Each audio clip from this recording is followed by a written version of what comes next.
পুলিশকে দিয়ে ভোট জেতার চেষ্টা, পুলিশকে দিয়ে সংগঠন বলে টিএমসির কিছু নেই, কিছু সমাজ বিরোধী নিয়ে পার্টি চলছে, পুলিশকে দিয়ে সবকিছু করাচ্ছে। যে পুলিশ সমাজ বিরোধীর আটকাবার চেষ্টা করা উচিত, সেই তাদের প্রোটেকশন দিচ্ছে, তাদের সঙ্গে নিয়ে গিয়ে আর এই ধরনের কাজ করছে। তো সেই জন্য গণতন্ত্রটা কোথায়, নির্বাচনের পরিবেশ কি হবে, এটা চিন্তার বিষয় আছে। মুখ্যমন্ত্রী মমতা বন্দ্যোপাধ্যায়ের সুপ্রিম কোর্টে করা এসআইআর মামলার আবারও আজকে শুনানি, কিন্তু আজ তিনি যাচ্ছেন না সুপ্রিম কোর্টে। সেই যদি উকিল নিয়ে এক পয়সা খরচা করে করতেই হয়, তাহলে উনি আগে গেলেন কেন? আমরা যেটা বলবো পুরোপুরি ড্রামা, পাবলিসিটি, সেটাই হবে। কারণ রেজাল্ট তো জানাই আছে কি হবে। ওয়েস্ট বেঙ্গল গভর্নমেন্ট বেশিরভাগ মামলাতেই হারে, কারণ মামলার কোনো বেস থাকে না। যাই হোক, এখন মমতা ব্যানার্জির কাছে কোর্ট ছাড়া বাঁচার কোনো রাস্তা নেই। উত্তর ব্যারাকপুরের 23 নম্বর ওয়ার্ড, সেখানে অবিশ্বাস্য ঘটনা, কাউন্সিলরের মারে বৃদ্ধর মৃত্যু হয়েছে। কারা কাউন্সিলর হয়েছে? প্রধান পঞ্চায়েত হয়েছে। যারা সমাজের সবচেয়ে নিকৃষ্ট ধরনের গুন্ডা বদমাইশ, তারা এখন রাজনীতির নেতা হয়ে গেছে টিএমসির। গায়ের জোরেই তারা পার্টি চালাচ্ছে, মানুষকে ধমকে রেখেছে। তাহলে এই ধরনের অমানবিক কি করে হতে পারে? সাধারণ মানুষেরও তো এটা এরকম ব্যবহার আশা করি না।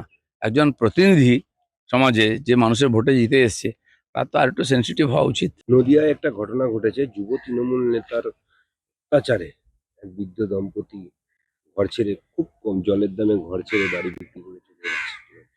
নদিয়া কেন, আপনি যে কোনো জেলায় যান না, টিএমসির অত্যাচারে সাধারণ মানুষ ভয়ে মুখ বন্ধ করে আছেন।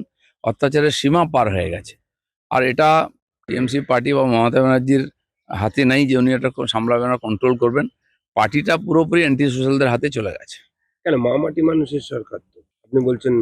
আর মা মাটি মানুষ কোথায় আজকে? এখন কেবলমাত্র পার্টি বাঁচাও, যে করে হোক ভোট নাও, সরকারি উন্নয়নের টাকাকে বিলিয়ে দাও, কাউকে ভয় দেখাও, পুলিশকে ব্যবহার করো, গুন্ডাদেরকে ছুট দাও, যা ইচ্ছা করো। ইলেকশন জেতাটাই একদম প্রধান উদ্দেশ্য হয়ে গেছে। হুমায়ুন কবির বলছে ভরতপুর বিধানসভায় একটি টিকিট দিতে চাইছে না, এখন আমাকে 14টা সিট ছাড়তে চাইছে তৃণমূল।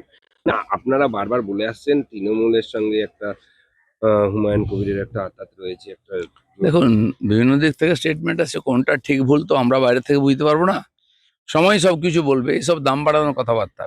প্রধানমন্ত্রী নরেন্দ্র মোদীর কেন্দ্র বারাণসী, সেখানেই ভুয়ো ভোটারের সন্ধান পাওয়া যাচ্ছে। ভুয়ো ভোটার সারা ভারতবর্ষেই আছে।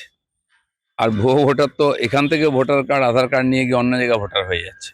তো সেই জন্য এসআইআর এই জন্যই হচ্ছে। আর যে এই ধরনের ভুয়ো ভোটার যারা অনৈতিকভাবে, অবৈধভাবে জনপ্রতিনিধি নির্বাচন করছেন, সেটা বন্ধ হোক। আর এটা হবে জেনেই স্বাধীনতার পর থেকে, স্বাধীনতার আগেও এসআইআর হয়েছে, তারপরে হয়ে আসছে এটা। বাদুড়িয়ার বিজেপি নেতা, তিনি বিডিও অফিসে তাণ্ডবের পর, মানে ফর্ম 7 জমা দিতে গেছিল, তাণ্ডবের পর তৃণমূলের বিরুদ্ধে বাড়িতে ঢুকে খুনের হুমকি, তারপর থেকে তাকে আর খুঁজে পাওয়া যাচ্ছে না। এই তো টিএমসির পরম্পরায় চলে আসছে। আমাদের বহু কর্মীকে গায়েব করা হয়েছে, মারা হয়েছে, খুন করা হয়েছে। এখনো সেই পরম্পরা চলছে। আমার মনে হয় ইলেকশনের আগে একটু ভয়ের পরিবেশ তৈরি করা হচ্ছে, যাতে বিরোধীরা সক্রিয় না হয়, ভোট দিতে না যায় সাধারণ মানুষ, আমাদের কর্মীরা না বেরোন। তো তারই একটা চেষ্টা চলছে।